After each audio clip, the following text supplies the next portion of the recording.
Hello friends, good morning and welcome back to my channel. আমি নন্দিতা। আমি ভালো আছি, আশা করি তোমরাও খুব ভালো আছো এবং সুস্থ আছো। আজকে আবার নতুন একটা ব্লগের সাথে তোমাদের মাঝে হাজির হলাম। আশা করি আজকের ব্লগটা তোমাদের প্রত্যেকের খুব ভালো লাগবে। চ্যানেলে যদি নতুন হয়ে থাকো তাহলে প্লিজ চ্যানেলটিকে সাবস্ক্রাইব করে নিও। আর ভিডিও যদি ভালো লাগে ভিডিও শেষে একটা লাইক করে দিও, কমেন্টে লিখে জানিও।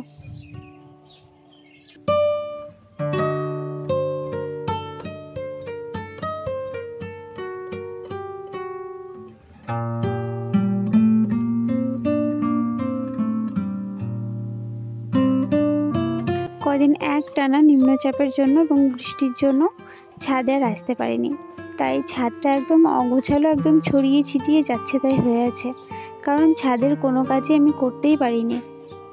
আর আজকে যখন ছাদে এলাম, ছাদে এসেই দেখছি যে ম্যাজিক হয়ে গেছে। ম্যাজিকটা সেটা তোমরা বুঝতে পারছো নিশ্চয়ই।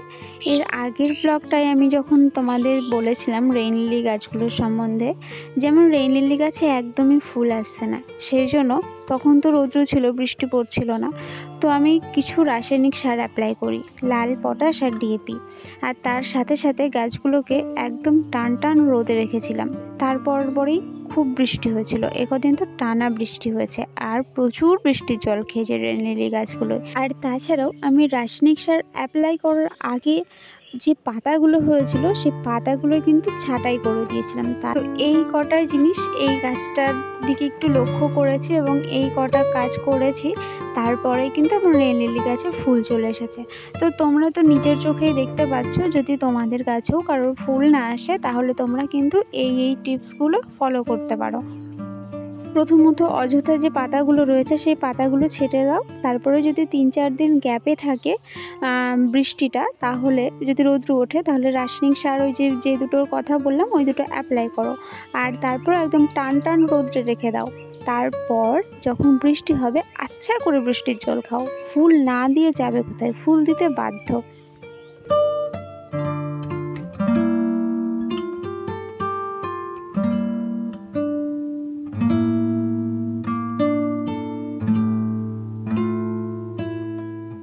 আর একবেলা রৌদ্র উঠেছিল, দেখলাম যে ছাদটা ঝরঝরে হয়ে গেছে, তাই আর কি দুপুরের ঘুমটা কামাই দিয়ে চলে আসলাম ছাদে, ছাদ পরিষ্কার করার জন্য। কারণ আমরা বাগানিরা সব সময় একটা চিন্তা মাথাতেই থাকে, যতই আমরা গাছ করার আনন্দের মধ্যে মেতে থাকি না কেন, ছাদ যদি নষ্ট হয়ে যায় তাহলে কিন্তু সবার প্রথমে আঙুল আমাদের দিকেই পড়বে। ছাদে যদি মশা মাছির উৎপাত হয়, সেটা কিন্তু আমাদের দিকেই আঙুলটা পড়বে। সেই জন্যই আর কি ছাদে চলে আসলাম আজকে। ছাদটা একটু পরিষ্কার করব, আর যে টবগুলো নিচে আছে সেই টবগুলো একটু সরিয়ে নড়িয়ে রাখবো, কারণ যেখানে টবগুলো ছিল সেখানে একটু আলো বাতাস গিয়ে সেই জায়গাটা যাতে শুকিয়ে যায়।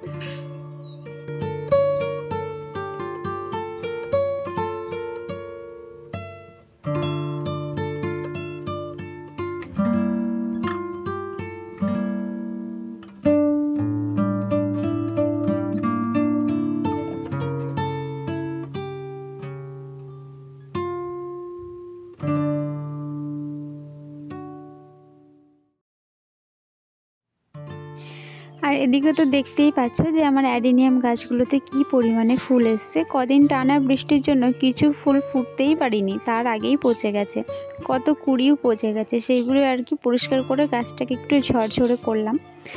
আর এই যে এই গাছটায় দেখো একসাথে কতগুলো রোজ ভ্যারাইটি কুড়ি এসেছে এই একটা ডালটা একটা লিকলিকে ডাল, আর সেই ডালের মাথার উপরে 5 থেকে 6টা না 7টা, যাই হোক আমার গোনা হয়নি, তো কুড়ি এসছে। এর আগে একটা ফুল ফুটেছিল, সেই ফুলটা বৃষ্টির জলে পচে গেছে, সেই ফুলটা আমি ফেলে দিয়েছি। আর এই যে এতগুলো কুড়ি রয়েছে।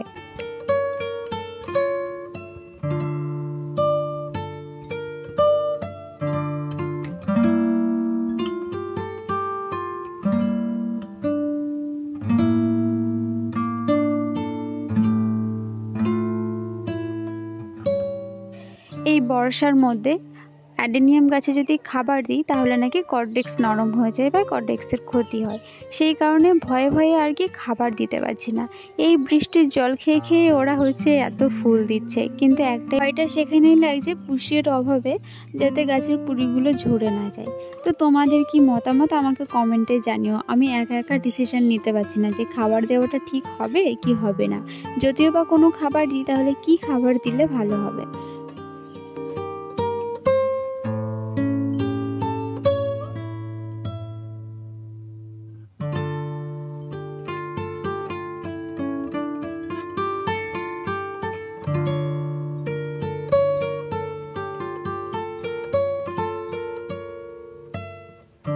অ্যাডেনিয়ামের গাছগুলো নামিয়ে রেখেছিলাম। অ্যাডেনিয়ামের গাছগুলো 1 নম্বর কথা ঝাঁকড়া হয়ে গেছে, আর 2 নম্বর কথা বৃষ্টির সাথে সাথে কদিন একটু বাতাসও দিয়েছে বেশ ভালোই জোরে জোরে। তাই ভয়ে ভয়ে আর কি নামিয়ে রেখেছি, যেহেতু মাটির টব যদি ভেঙে যায় তাহলেই গেল, সারের সর্বনাশ হয়ে যাবে। তাই গাছগুলো আর কি নামিয়ে রেখেছিলাম। আর এই জায়গাটা করে রেইন লিলি গাছগুলো রেখেছিলাম। আর এখানে প্রচুর রৌদ্র পড়ে, সকালবেলা থেকে একদম বিকেলবেলা অবধি, সন্ধে লাগবো লাগবো ভাব, এক টানা রৌদ্র থাকে। তো এইখানে আর কি রেইন লিলি গাছগুলোকে নামিয়ে আবার অ্যাডেনিয়ামের জায়গায় অ্যাডেনিয়ামগুলোকে রেখে দিলাম।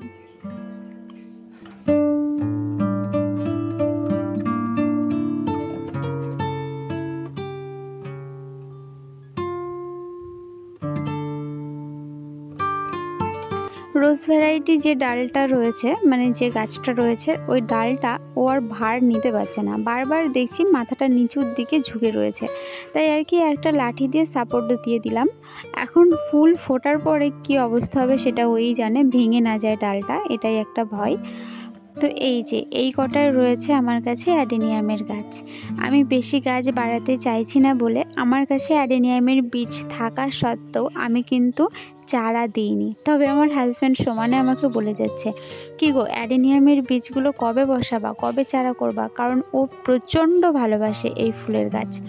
আমি হয়তো কোনো ব্লগে বলেছি, আমার হাজব্যান্ড কিন্তু এই ফুলের গাছ প্রথম নিয়ে এসেছিল, তখন আমি জানতামই না এই ফুল গাছের বিষয়ে কোনো পরিচর্যা, কিছুই জানতাম না।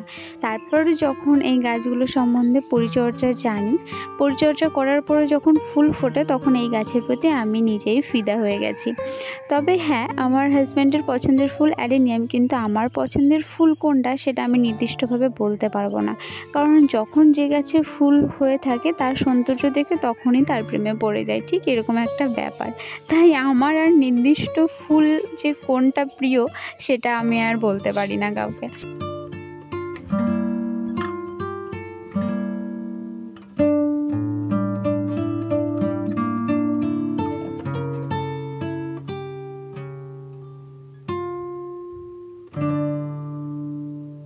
আজকে এই জবা গাছের গোড়ায় যে পর্তুলিকা ফুলের গাছগুলো হয়েছিল, ফুল গাছগুলোর শেপ নষ্ট হয়ে গেছে, দেখতেই কেমন একটা লাগছে। ফুল কিন্তু ওরা দিয়েই চলেছে, কিন্তু তবুও আজকে গাছগুলো কেটে দিলাম যাতে জবা গাছের গোড়ায় একটু আলো বাতাস ভালোভাবে লাগে। আর জবা গাছগুলোকেও বেশ অনেক দিন খাবার দেওয়া হয়নি, মাটিটা খুঁড়ে যে খাবার দেবো সেই পরিস্থিতিও ছিল না, গাছগুলো এমনভাবে গোড়াটা আষ্টে পিষ্টে জড়িয়ে নিয়েছিল। তাই আর কি আজকে সেই পর্তুলিকা ফুলের গাছগুলো সমস্তটাই কেটে দিলাম। যদিও বা গোড়াগুলো আমি তুলে উপড়ে ফেলতে পারিনি, কেটে ফেলে দিতে হয়েছে, গোড়াগুলো রয়েই গেছে। আর তার সাথে সাথে জবা গাছের নিচে যদি কোনো ডালও থেকে ছিল সেই ডালগুলোও কিন্তু আমি ছেটে ফেলে দিয়ে গোড়াটা পরিষ্কার রেখেছি। আর এই পর্তুলিকা ফুলের গাছগুলো পরিষ্কার করতে গিয়ে দেখছি আমার লক্ষ্মী জবা গাছটা গ্রিন পট বলে, তো ওগুলোকে আমি জানি না যে প্লাস্টিকের পটের মধ্যে গাছগুলোকে চারা তৈরি করা হয়, সেই পটটা রয়ে গেছে, আমি এতদিন খেয়ালই করিনি। তবে আজকে দেখছি মাটিটা সরে গেছে, আজকে ওই প্লাস্টিকের মানে গ্রিন নেট যেটাকে বলে সেটা বেরিয়ে এসছে, তো সেটা আমি তুলে ফেলার চেষ্টা করলাম। এখন কি আর হয়, তবে যতটুকু পারলাম ততটুকু চেষ্টা করলাম।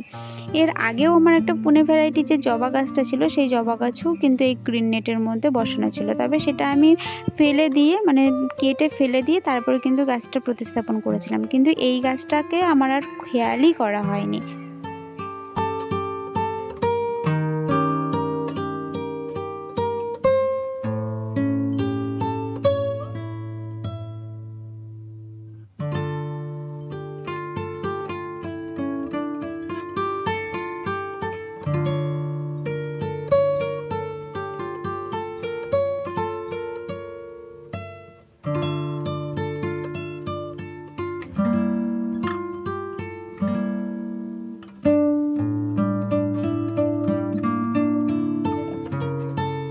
দেখো এই জায়গাটা পরিষ্কার করে এই জায়গাটা কতটা ঝরঝরে লাগছে। আর জবা গাছের গোড়াগুলো বেশ অনেকটা করে ফাঁকা করে দিয়েছি, নিচে ডালপাল্লাও ছেটে দিয়েছি কিছু।